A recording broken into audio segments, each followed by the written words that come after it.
Nah, gimana caranya manusia biar selaras? Ya, lakukan hal yang baik. Yang baik itu apa? Yang harmoni dengan alam, harmoni dengan akal, harmoni dengan Tuhan. Kamu tidak harmonis dengan salah satu ini aja, tidak akan bisa baik hidupmu. Kalau kamu nggak harmonis dengan alam, kamu sakit.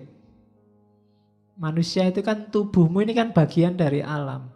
Kalau kamu nggak harmonis, kamu pasti sakit.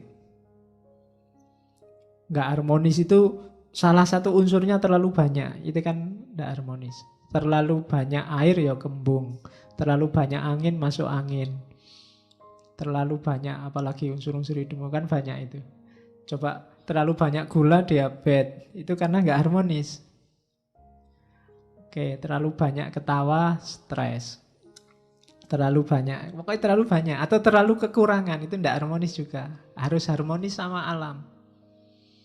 Yang kedua, harmonis dalam pikiran. Pikiran nggak seimbang, ya itu tadi, stres. Tidak bisa mikir, hidupmu mesti kacau. Dan yang ketiga, harmonis sama Tuhan. Ini lebih bahaya lagi. Kok tidak sholat mas? Hubungan saya sedang tidak harmonis sama Tuhan.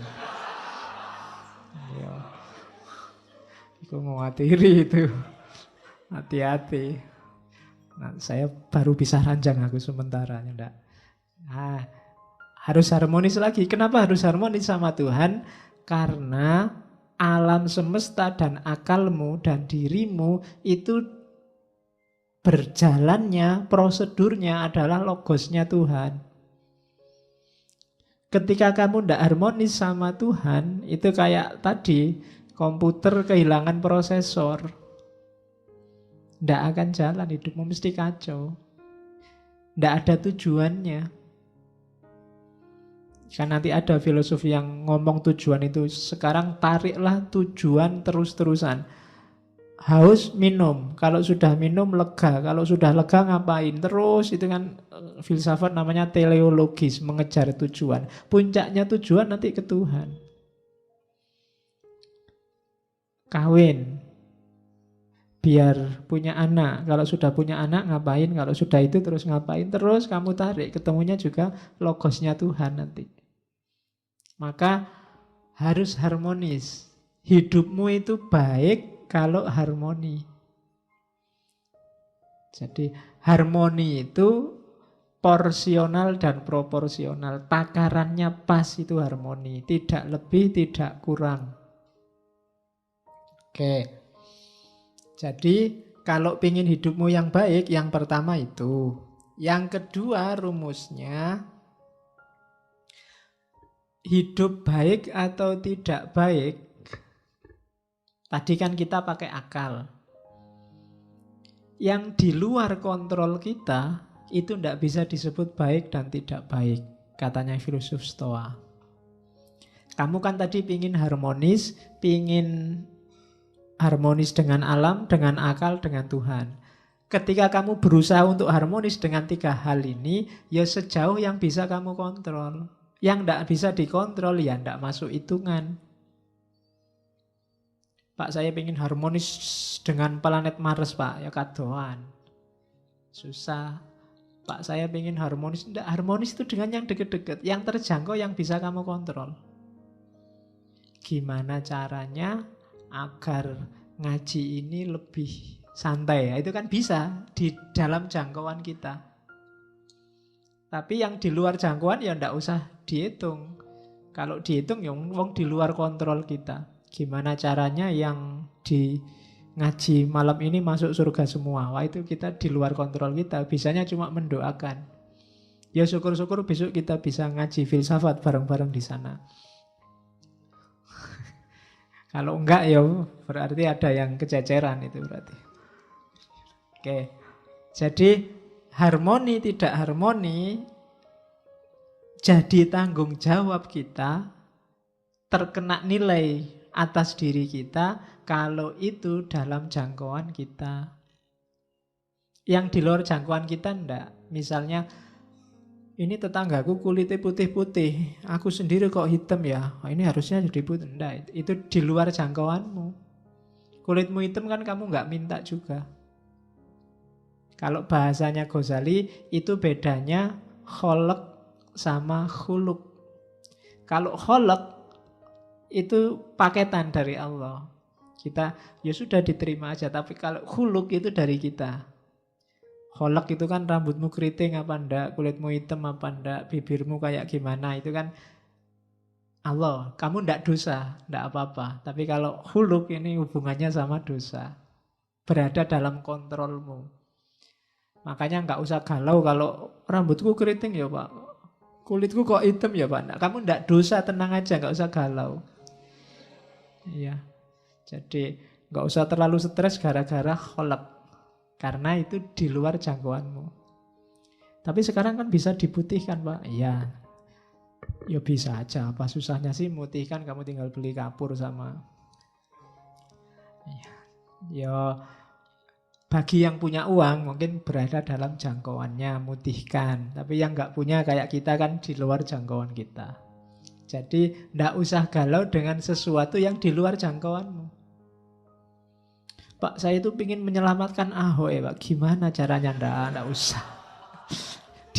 Di luar jangkauanmu itu. Nggak usah ndaki-ndaki, nggak nyampe. Wong kamu besok bisa makan apa enggak masih mikir mau menyelamatkan Ahok. Jauh. Jadi yang di luar kontrolmu nggak. Jadi baik atau buruk itu dalam yang bisa kamu kontrol. Jadi yang pertama tadi rumusnya baik itu yang harmonis. Yang kedua baik atau buruk itu yang bisa kamu kontrol. Terus yang ketiga tadi kan disuruh harmonis. Harmonis dengan alam, harmonis dengan akal, harmonis dengan Tuhan, itu jawabannya satu. Melakukan kebajikan. Kebajikan itu berarti apa? Melakukan hal yang utama. Semua yang baik, semua yang berakhlak, semua yang bajik, itu hasilnya harmoni. Begitu ada yang melakukan yang tidak baik, tidak bajik tadi, lahirnya mesti chaos. Kenapa kok kacau? Karena banyak yang tidak menetapi kebajikan. Begitu ada satu yang tidak jujur, mesti nanti yang bersangkutan dengan dunia ketidakjujuran itu akan kacau. Misalnya saya bohong, harusnya saya masuk, saya tidak masuk. Dan aku diem-diem aja, tidak ngomong-ngomong. Itu kan kacau, kamu datang ke sini, kosong kacau. Gara-gara ketidakbajikan satu. Maka harmonis itu akan lahir kalau kita melakukan hal-hal yang bajik, yang baik. Rumus ketiga. Jadi kalau ingin jadi orang baik, yang pertama targetnya kebaikan itu harmoni. Yang kedua, baik atau tidak itu hanya dalam hal-hal yang bisa kita kontrol saja. Yang enggak, ya enggak bisa baik, enggak bisa buruk. Yang ketiga, harmoni itu akan lahir melalui kebajikan. Enggak mungkin dari hal-hal yang tidak bajik akan lahir harmoni.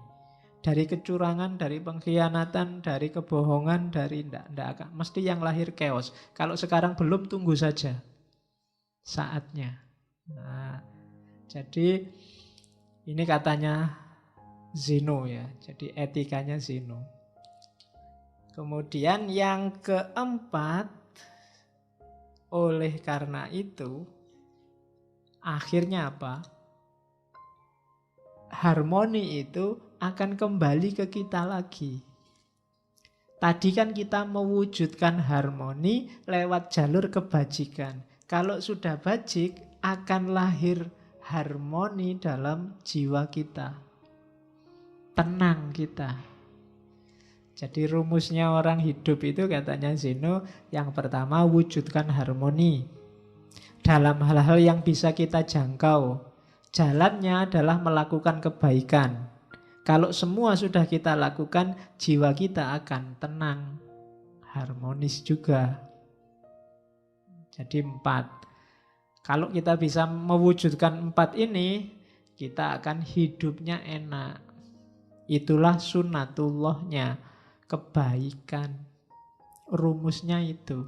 Kalau dilanggar sejak awal, ya kita tidak akan bisa menemukan harmoni dalam diri kita. Kalau jiwamu masih selalu nyari, pingin enak, masih pingin terus nuntut terus, berarti kamu perlu mewujudkan ini. Jalanmu perlu dihidupkan lagi lewat kebaikan. Biar lahir harmoni, biar jiwamu tenang. Dan itu pun dalam hal yang bisa kamu jangkau. Yang tidak bisa dijangkau, ya berdoa saja.